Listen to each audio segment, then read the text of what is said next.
I played 50 hours of Street Fighter 6 as a 2D fighting game beginner. I'm just gonna give me. Ooh, I don't know what I'm doing, but I think I hit her back. Let's go! While playing, there were many successes.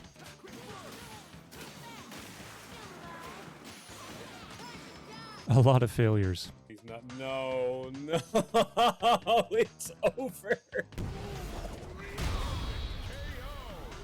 But I had a ton of fun playing, and I realized that I really enjoy Street Fighter 6. And I really, really enjoy playing Jerry. She's just so much fun to play, even though it took a really long time figuring her and the game out. No, damn it. Oh. I'm assuming this is level 3. Oh. Well, it's no fun when they hit back. You want to see my rank at the end? And my overall thoughts on the game? Let's dive in.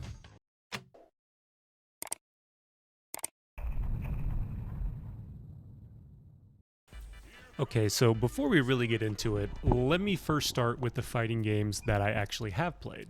I've played pretty much every Super Smash Bros. Game to date, specifically playing a lot of Melee, a lot of Brawl, and a lot of Project M. I also played a little bit of Super Smash Bros. Ultimate, but not as much as the other ones. And yes, I do shower and sometimes talk to women. Seriously though, I thought that was a fighting games thing. No, turns out it's just a Super Smash Bros. Thing. Not really sure what's going on there, but anyways. It didn't feel like too many of the mechanics from platform fighting games transferred over to my 2D fighting game experience, but some core concepts did, particularly neutral. Or basically what you're doing when you're not actually doing anything.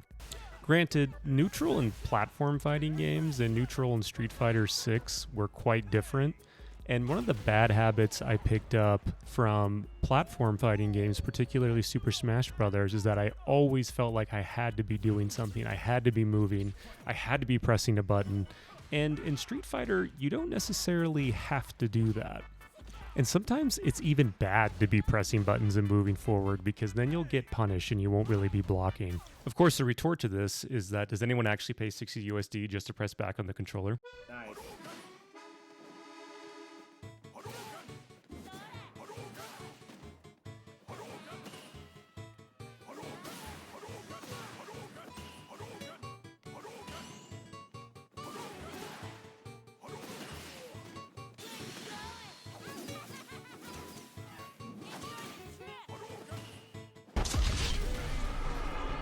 Something that also didn't really transfer over was the buttons and inputs.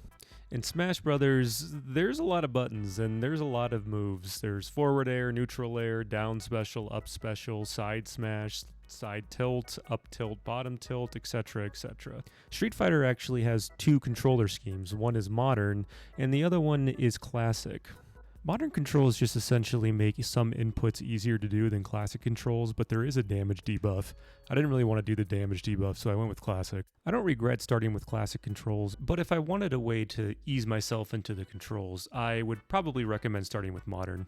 Though it does kind of depend on your character and exactly what you want to do. Modern will get you playing the game faster, but classic is going to end up doing more damage. Speaking of controls, Street Fighter 6 has 6 primary buttons outside of the directional ones. There's light kick, light punch, medium punch, heavy kick, and heavy punch. You can also throw, I probably shouldn't forget that. I'm spelling all this out because while it's easy to understand in concept, and it's easy to understand the buttons now that I have many more hours into the game, but it was pretty hard to remember all the moves when I was getting actively punched in the face. There are additional moves, but especially in the first 15 to 20 hours of my gameplay. The basic buttons were really all I pressed, and most of those didn't come out consistently outside of training mode. There is one more move, however, and it's my favorite move in the game, Drive Impact. If you hit Drive Impact, your opponent goes into a helpless state where you can follow up with any additional move. Drive Impact will also go through opponents' attacks up to a certain point. This makes it really strong and really attractive for beginners who don't really know what they're doing, like me. However, DI isn't unstoppable. Your opponent can react to your DI with their own, and whomever DIs lasts wins the exchange. You also still take damage while doing DI, so if you're low health, you might still die to an extraneous attack or stray fireball. Even with this drawback, most people in the lower ranks can't react fast enough to an opposing DI. It's not a joke to say that the person who hits DI more in a match probably is going to win, especially in Iron, Bronze, and probably even Silver. This gameplay footage is a pretty good example of what I'm talking about. Like, yeah, I hit a fancy level 3, but it was mostly just based off of who was DIing first or who was really hitting their DI and trying to follow up on it. I knew, however, that DI wasn't going to save me, especially if I wanted to get to the next level.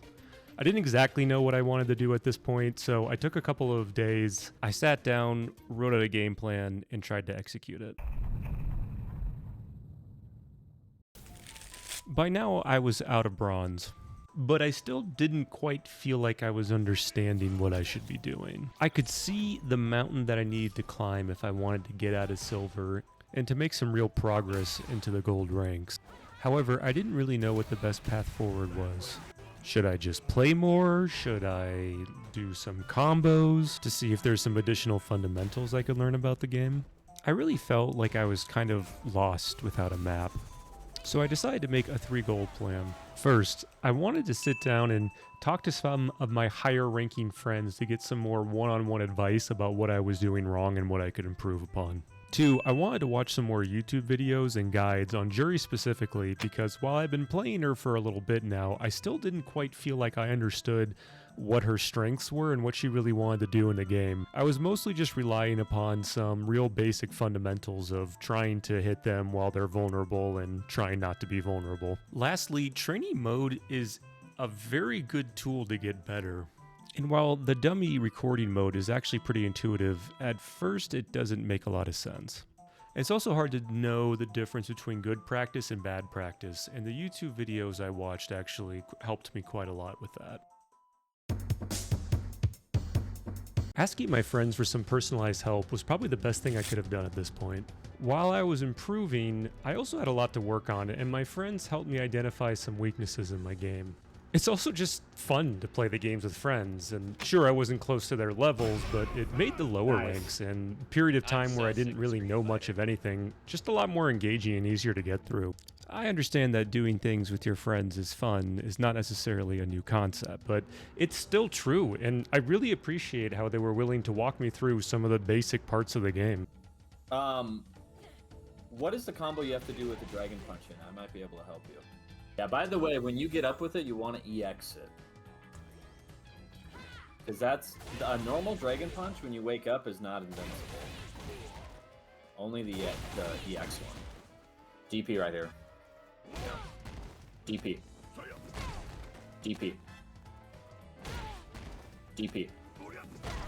2,000 years later.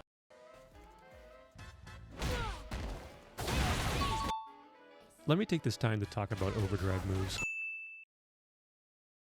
Overdrive moves are essentially regular moves powered up by the drive bar, which is that yellow-green bar below each player's health, and drive is used to overdrive moves, drive rush, drive impact, and parry. Up to this point, I was using a lot of drive meter for my drive impacts, but that was about it.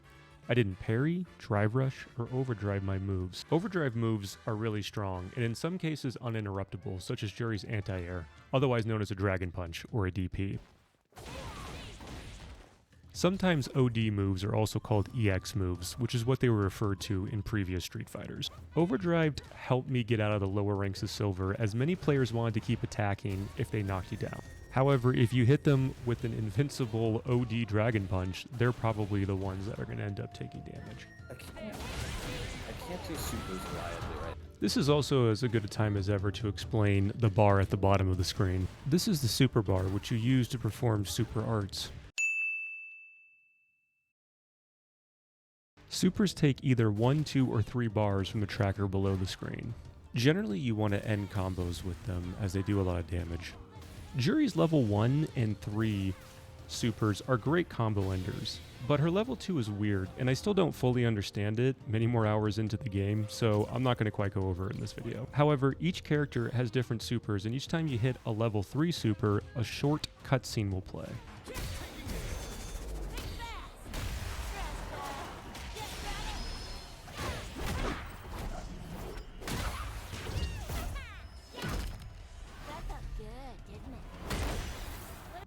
Also, if you hit a level 3 super while at low health, it turns into a critical art and does more damage and extends the cutscene a bit.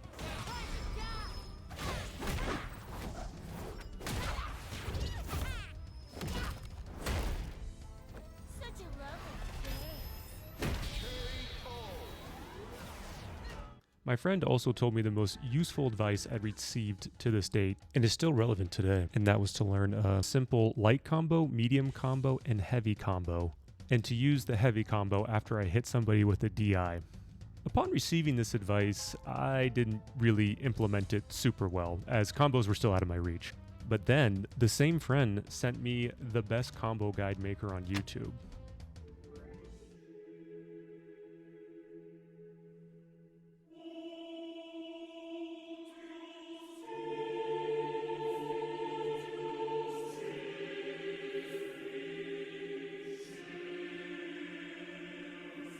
VesperArcade has some of the best combo guides on YouTube.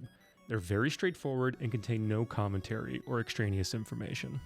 With their jury video, I was able to learn a light combo, medium combo, and heavy combo. After watching VesperArcade's videos, I started studying the combos.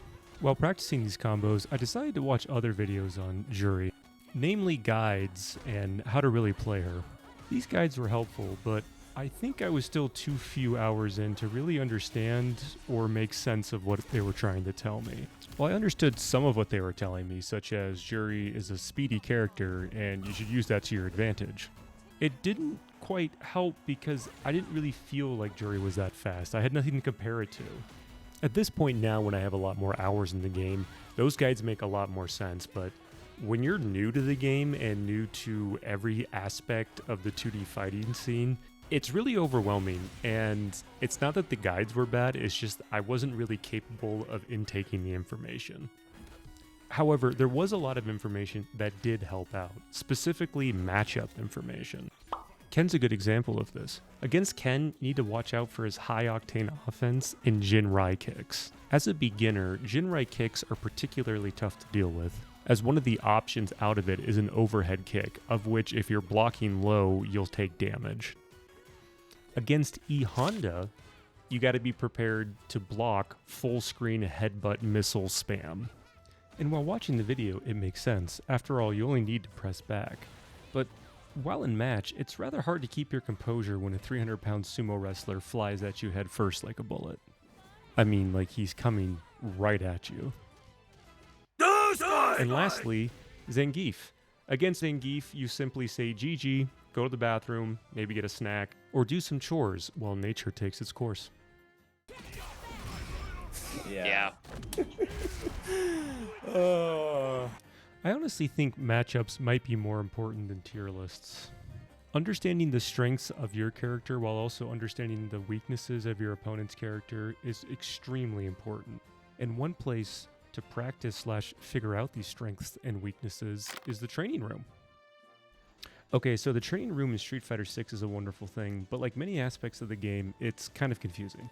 There are a lot of great guides on YouTube talking about the training room in depth, so I'd recommend looking there if you want an exhaustive how-to. But I will go over the two aspects that interacted with most during these first 50 hours. The first is the dummy system, and I really like this system. It's very straightforward and intuitive. Basically, what you can do is take over control of the dummy for a few moments, and then input some moves, and the dummy will do these moves for as long as you want. I use this a lot to practice both DI reactions and anti-air reactions, which was a suggestion of my favorite fighting game content creator, Diaphone. This practice really helped me with getting better at reactions, and while progress was slow, I did feel that in-game I was able to react to DI and aerials a bit better because of it.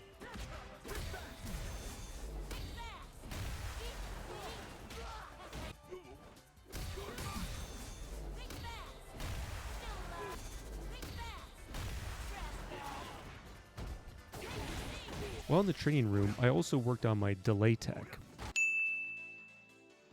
Delay tech essentially allows you to cover two highly picked offensive options while you're defending in the corner: the throw and the jab.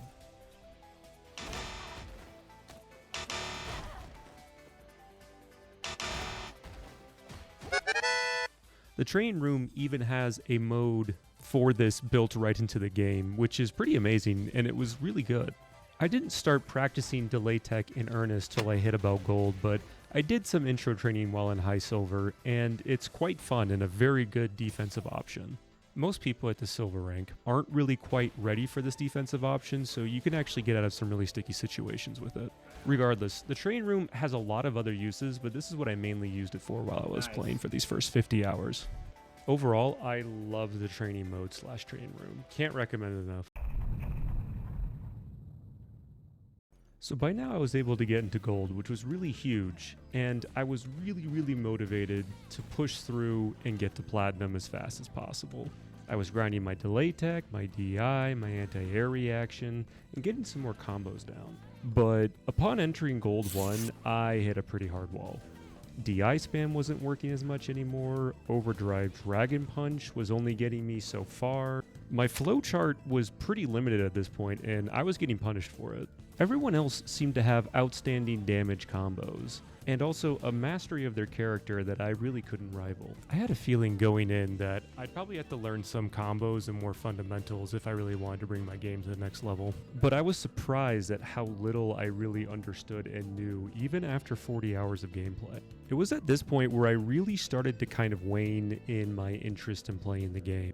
It felt like for every hour or so I would play, I would only get a little bit better. And the idea of grinding for 5, 6, 7, 8, 9, 10, heck, even 11 hours really wasn't that enticing just to maybe get to gold 2.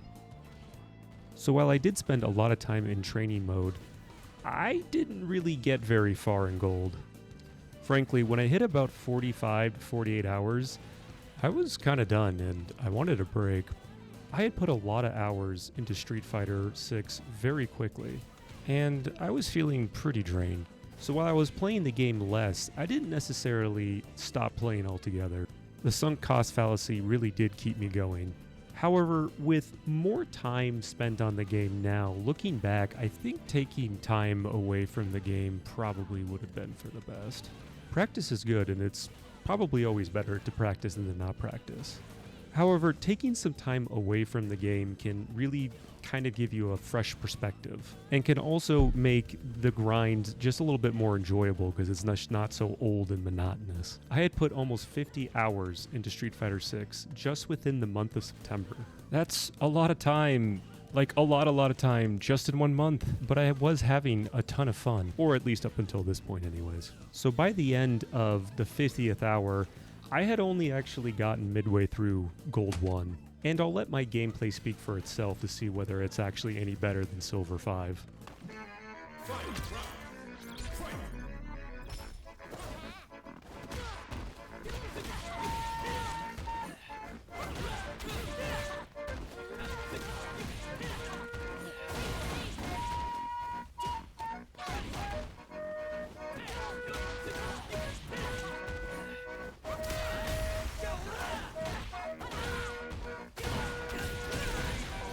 By the end of the 50 hours, I had learned a lot. I had learned delay tech, I had figured out some short combos that end in level 1. I also really focused on jumping a lot less, like seriously. In the beginner ranks, everyone is out here jumping like they're Paper Mario, as if jumping somehow gives you a damage boost or extra points at the end.